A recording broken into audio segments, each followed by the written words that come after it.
Ethan Moore here, professional baseball analyst.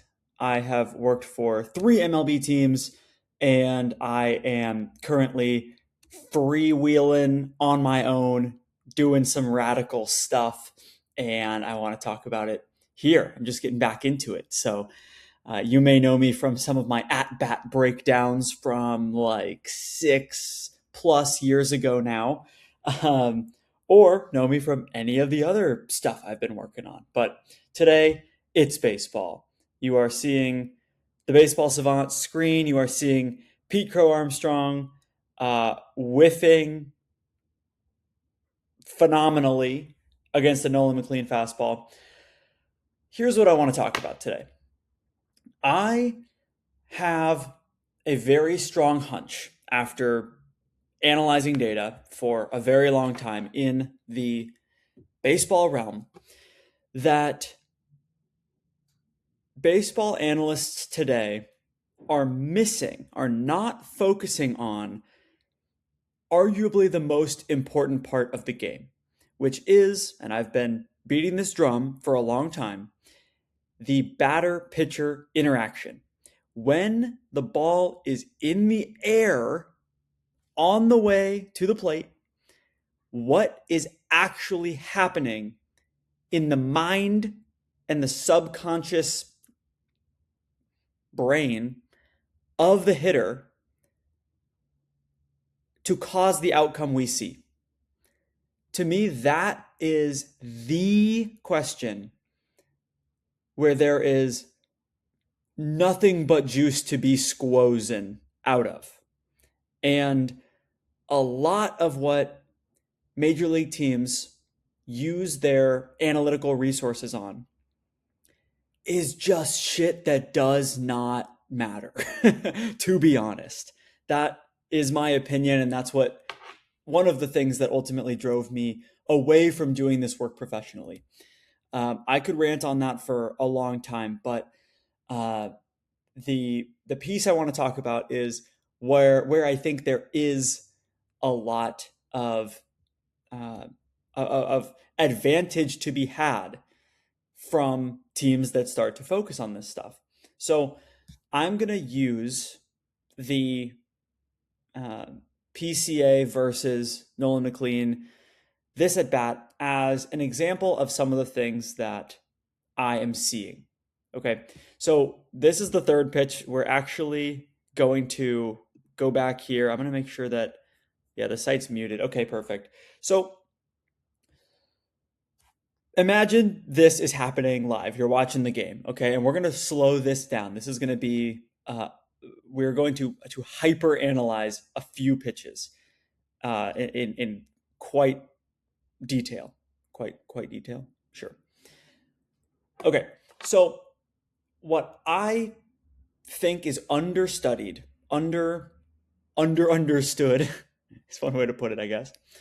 What we do not understand well enough is the micro moments that happen during pitch flight from the perspective of the batter.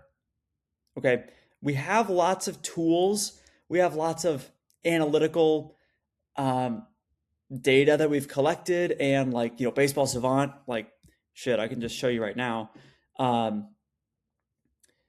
You can go to, you can see all this stuff. Is my face gone? Okay, maybe my face is gone, whatever. But especially like this is kind of an example. Okay, now you can see me again. Perfect. So let's look at McLean. This is an example of like what I think is not actually helpful. Okay, so this is what we see. September 25th against the Cubs. This is the game that we're looking at with PCA, right? I don't know where my face went. Don't worry about that. So, okay, let's say it's a left-handed batter, PCA. Okay, so this is like what are we gonna do with this, right? We have this and it looks cool, right? Like I can zoom in, I can see what's going on. kind of. Here, I'm going to like flip it all the way around and try to get to the pitcher view. Perfect. So we have this, right? But like, even as a professional analyst, I'm looking at this and I'm like, it's not, to me, this isn't part of like a larger understanding of what's actually going on. It would be interesting if we could get the exact pitches that we're about to watch. PAs by hitter. Okay, this is pretty good. Pitches by plate appearance. Okay, so I'm getting this set up here. Feel free to, skip a little for bottom two. Okay, this is what we're looking at. So we have such rich data here. The information, the raw information we have is quite rich, okay? But my take here is that we're not actually extracting all of the information that we can out of the information that we have access to. And that, for me, is the opportunity. That's, I think, how a team could win the arms race. And I'm going to kind of lay out what I mean. So I might go back to the other Baseball Savant page, but right now we're just going to watch this pitch and go from there. Here we go.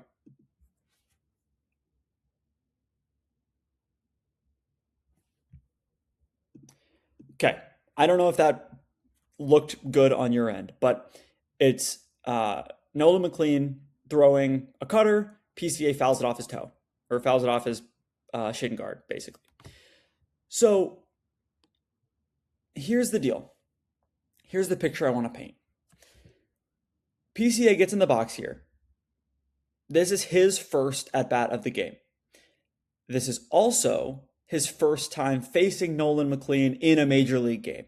I didn't check if they'd faced each other in the minors or on the youth circuit or whatever. But let's say this is PCA's first time facing Nolan McLean ever or recently. Okay, so we, as baseball enjoyers, people who engage with the game, we generally understand that Pete Crow Armstrong, or any hitter, he has some kind of vague idea of what Nolan McLean could possibly be about to throw him.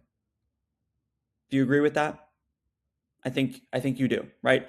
So PCA has seen in his lifetime hundreds of thousands of fastballs, very likely hundreds of thousands of breaking balls, hundreds of thousands of changeups from right-handed pitchers, okay? Starting from very young.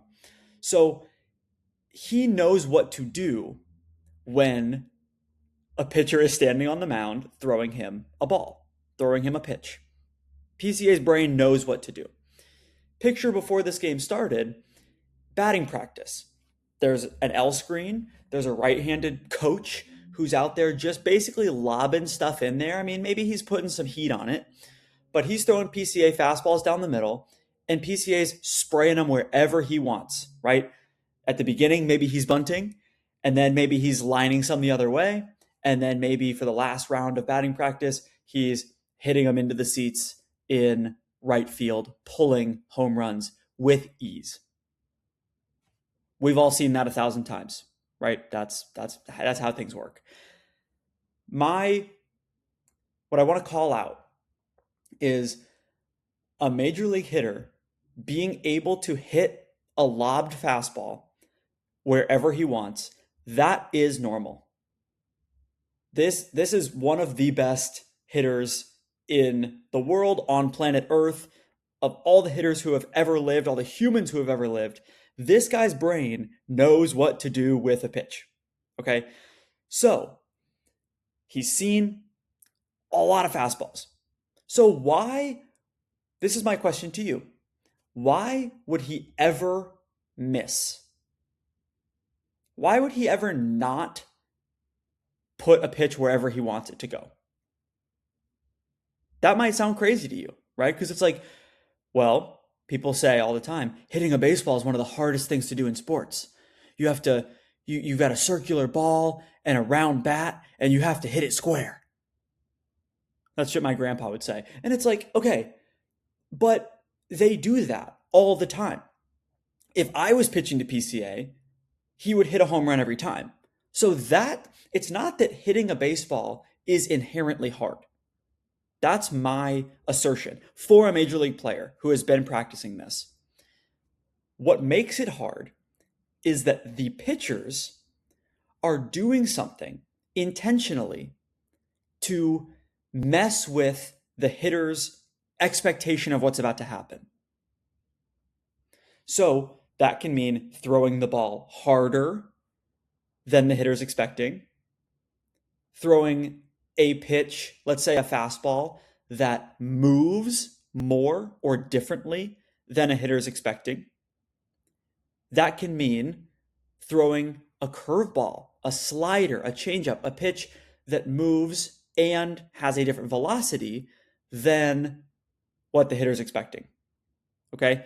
So if a hitter is expecting one thing, they can hit it quite easily, which is why pitch tipping is a thing that is so valuable. Meaning, for those of you who don't know, if a hitter somehow acquires the information ahead of time as to what pitch and what location this pitcher is going to be throwing the pitch, they're able to hit it with ease, even if it is 100 miles an hour, even if it's very fast. Okay, generally that is the case. So the question becomes, well, let's recap. First of all, my assertion is major league hitters hitting a ball squarely and hard is the default. They are able to do that by default. That is what they are specialized to be doing. However, they don't do that every time.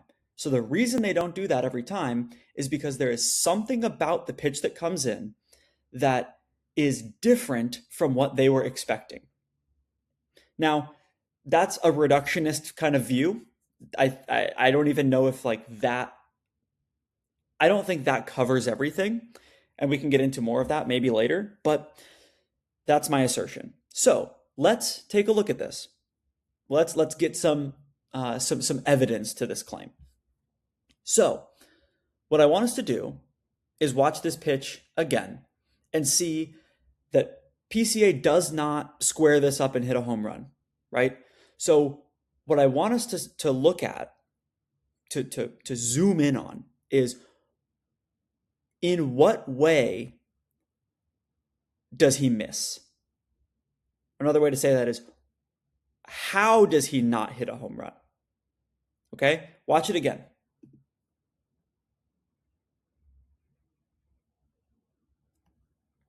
All right, let's slow it down. I'm going to kind of click through this. It's going to look a little bit choppy, but I'm going to try to find the moment, okay? We're moving through. This is the pitch. PCA sees it. He is presumably trying to identify where is this pitch going to be and when is it going to be most hittable. All right, I'm going back and forth. Here we are. So at this point, we see the ball's pretty close to being where PCA would want to hit it, ideally. If he was gonna hit a home run, the ball would be about there. However, it seems like his bat is slightly above. Like, look at the like, I'm gonna put my cursor on the barrel of the bat. So the bat itself looks like it is slightly above, but also like it's kind of angled like that, where the ball is. And it's also too far towards like the other batter's box. It's too far that direction, right? So when he does make contact with the ball, it goes down, down, and in. because his bat was too far up and over in a diagonal way. So the where his bat was when it crossed the plane of the ball, in this case, it makes complete sense why the ball went where it did. And it actually kind of went backwards too. So my thought is that PCA put his bat generally where he thought the ball would be. And he was wrong. So if you look at where his bat is right here, he would have perfectly squared up a pitch if that pitch was a little more this way and a little more that way, right? So here's what I want to show you. You should be able to see my RStudio panel here, okay? Yeah, I'll keep this here. So this is Nolan McLean's movement plot. This is what his pitch, this shows what his pitches do, how they move, and also the velocity. So this is how I like to look at it. There's other better ways to do this. Honestly, we could probably look at Baseball Savant. I'm gonna see if I can pull this up quickly. Nolan McLean, he's not that Irish. He's not MAC. We'll get into that at some point. that kind of rubs me the wrong way. Yeah, no, none of this is what we actually want. We want the pitch mix, which is, yeah, we're just going to use this. So what we're seeing here and what I want you to look at, I really hope you can see this. Whatever. We can see that McLean's fastball is here in red. It's 96 miles an hour on average, and it has like about 10 inches of horizontal break arm side, like all fastballs do, all four-seam fastballs. And it moves about average given his arm slot, his release point, which is what this blue dotted line shows. So it has about average vertical, induced vertical break, about, I don't know, 13 inches, which is like not very good, which is why he throws this cutter. I'm tripping because I am worried that you can't see what I'm showing you, and I actually haven't used this before. Okay, I'm going to do this. Visuals, pitch mix.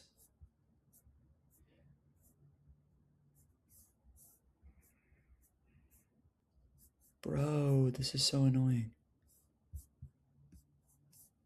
What are these tools? Like, I'm sorry. I mean, there it is. I love Baseball Savant. I love it. But come on, some of this stuff is silly.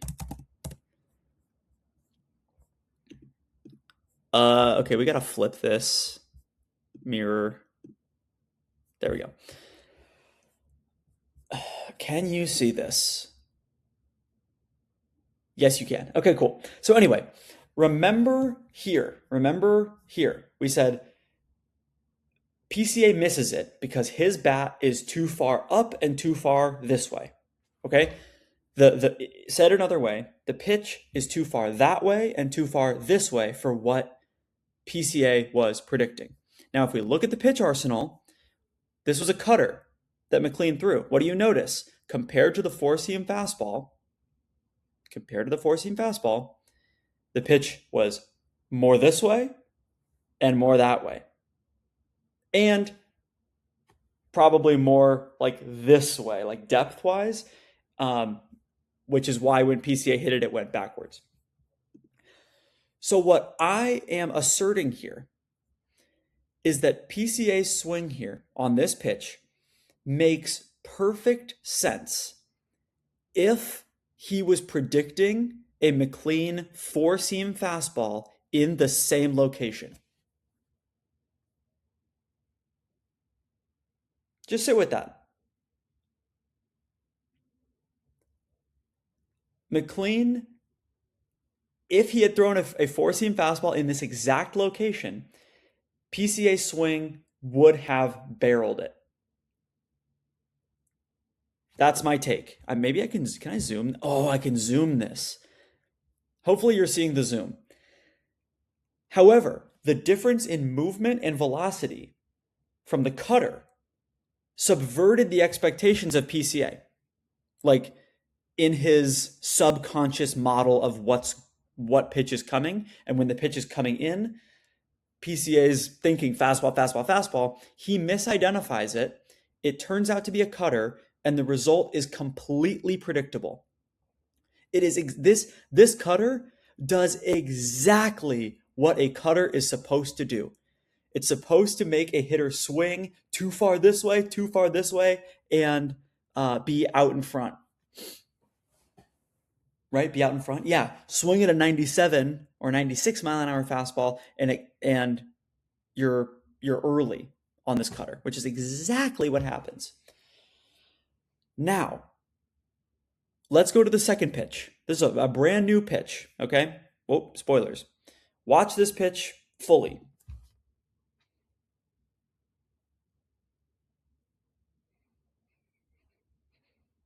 Okay. So, this is a four-seam fastball. This is a pitch that PCA also swings and misses at.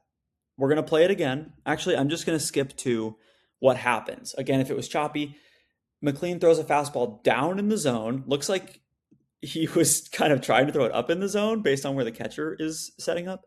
But he throws it down in the zone, well located, right there at the bottom of the zone. And once again, PCA swings and misses. We're seeing that here. Okay, he swings and misses. He doesn't swing and miss. He fouls it. Please excuse me.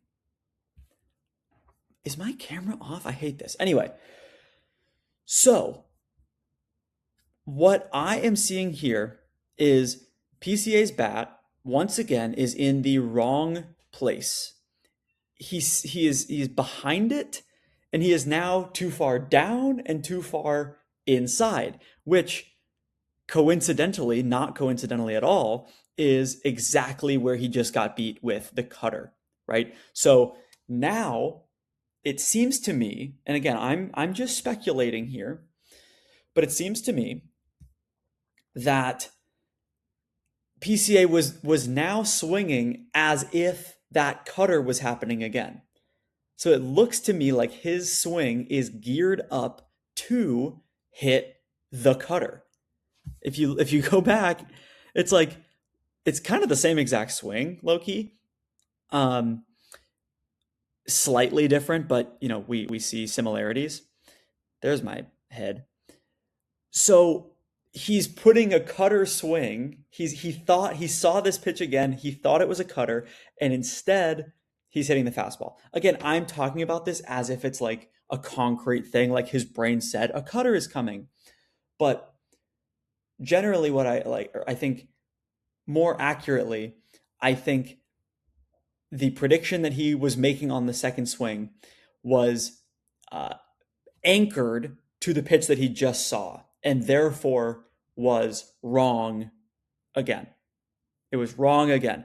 It would have been right, probably, if that cutter had come again. But it didn't. He fouls it back. He's late. He's late, and he's under it, and he's behind it, which is why it goes that way. He's late. Okay. So, third pitch here, which I teased in the opener. But what do you think is going to happen? It's 0-2. 0-2, 2 outs. PCA's up, hitting seventh in the order, his first AB. McLean is known to have nasty breaking balls. Nasty break. Look at this sweeper. Look at this curveball, man. 80 miles an hour on the curveball, 85 miles an hour on the sweeper. PCA got a cutter inside.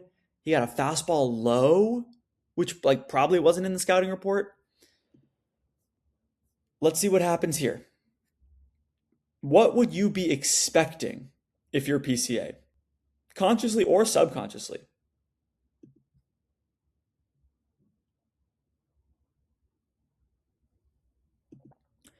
So PCA just gets blown away with a fastball.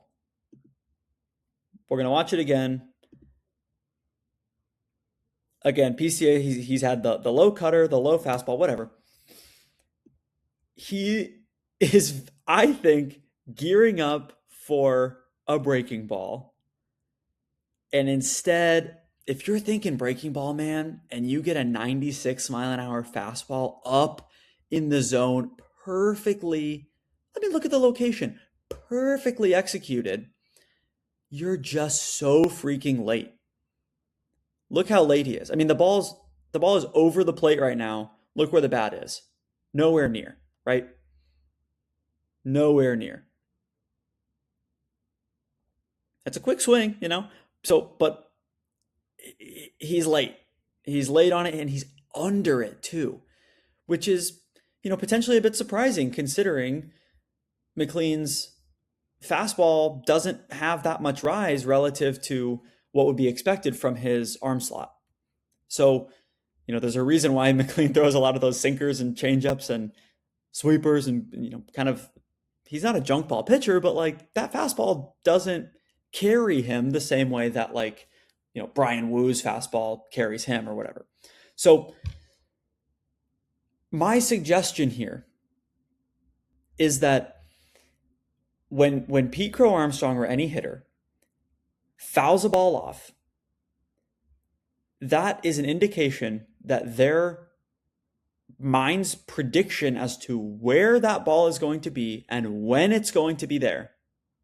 When is it going to be hittable and where is it going to be hittable? If they're swinging, they're trying to hit it, right? That's the intention. So if you swing and you do not crush it, something went wrong. And it is an incredibly complex task to try to understand what went wrong. What went wrong? But I think it's worth asking and investigating because we see PCA is not missing randomly. He's not just swinging down the middle and hoping he hits it, which is what like I would do if I was a hitter, right? I'm not a professional hitter. I have almost no skill, right? So if I was to go up there and freaking face Nolan McLean, I would I also have a mental model of how to hit a baseball, right? But my mental model is way worse than PCA's. I've gotten a trillion less reps than him. And I don't have honestly, I think a lot of it's reps. So whatever. Quality reps. So I haven't had quality reps. I'm also like not a left-handed hitter. So if I was going to be swinging, I would just be swinging down the middle and high pitches would go above my bat and low pitches would go beneath my bat. But PCA is missing in kind of like seemingly predictable ways that make sense if you kind of go with the assumption that he's kind of starting with some prior idea of like what is about to be thrown, which likely is going to be like expecting a fastball because a fastball is the one that gives you the least reaction time. Hitters talk about start by expecting the fastball and then adjust to the off speed. But if you start by expecting the off speed, you're going to get blown away by the fastball. So players talk about this kind of stuff, right? So if we assume that the mind is kind of subconsciously assuming or preparing for the pitcher's fastball based on all of the fastballs that the hitter has ever seen from a similar arm slot potentially, and whatever else is in this subconscious model of where is the ball going to be. If you picture that and then you see that he's missing, in my mind, that tells us something about the model running in the batter's brain. And to me, that's interesting and useful. And that's not how I have seen or heard people talk about the core,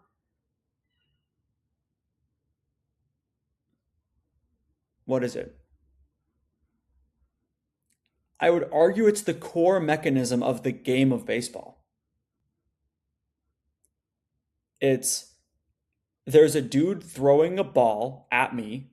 I have this freaking club, and I have to perfectly time where, like, I have to time when this ball is going to be here and where in space it's going to be. And I need to not only, tap my bat, tap the ball with my bat, but I need to have my bat moving quickly and at a perfect angle in order to meet the ball and send it where I want it to go. When we talk about it, it's like, of course that's hard. And it sounds impossible, but it's like there are hundreds, thousands of home runs per year at the major league level. And there are millions of home runs across all levels of professional and amateur and youth baseball every year. Millions of home runs, millions of times where a human brain and body get it right. So, of course, we can just look at it and say, oh, yeah, like that's really hard. It makes sense that a guy can't do that every time. But if the pitch was 10 miles an hour slower, he would be able to do it every time. We're seeing that in the World Baseball Classic with hitters just piecing up these like non-professional pitchers from the Czech Republic or the, players from like weird foreign baseball leagues that like aren't all that good necessarily.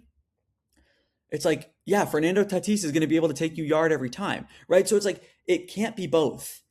It can't be both. Hitting a baseball is impossible. And of course, a professional hitter is going to hit a home run against a not great pitcher. Like, you can't have both of those things be true. I mean, they can be true, but I think the part that's not true is hitting a baseball is like destined to fail. If you try to hit a baseball, you're going to be destined to fail if you're an MLB hitter. I just don't accept that. I think there is loads of information hiding in the data. Not even in the data, but in the swing, in what happens. If you zoom all the way in and see it from every angle, we know everything about the ball. We know everything about the bat, at least major league teams do. That information is not public. And we know everything about the hitter's body mechanics thanks to Hawkeye. None of that was the case when I last worked for a team in a full-time capacity in 2022. None of that was the case.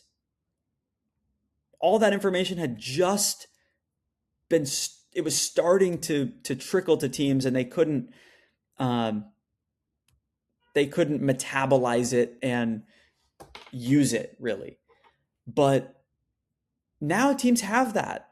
And it's the same. I've been saying the same thing for multiple years now. Like, it's an arms race to metabolize that information and turn it into actionable insights. And I would not be looking at anything related to fielding, anything related to player health, to be honest, biomechanics, even like swing mechanics, game planning. I think is not. I think is a lot of placebo, to be honest. Like, you want your guys to feel like they're ready to go, but and then there's the whole amount of R&D effort, analyst effort that goes into modeling the projected WAR distribution of every player in the league, and every team is using the exact same data and the exact same models to come up with the exact same WAR distributions for every major league player. And like, there's going to be randomness from team to team, and every team thinks that that is signal when it's really noise. And there's zero competitive advantage anymore because every model just says almost the exact same thing about who the good players are and who the not good players are. So all of that is just not giving you a competitive advantage anymore. And for me, it's like, this is the competitive advantage. So maybe you believe me, maybe you don't. Maybe you're just interested. Doesn't matter to me. Thanks for being here. Thanks for watching. I had a good time. I'm going to watch the Nolan McLean USA versus Italy game tonight, and I'll be watching for some low and in cutters to lefties. But more so, I'll be looking for when a guy misses, why is he missing? All right. Thanks so much. See you next time.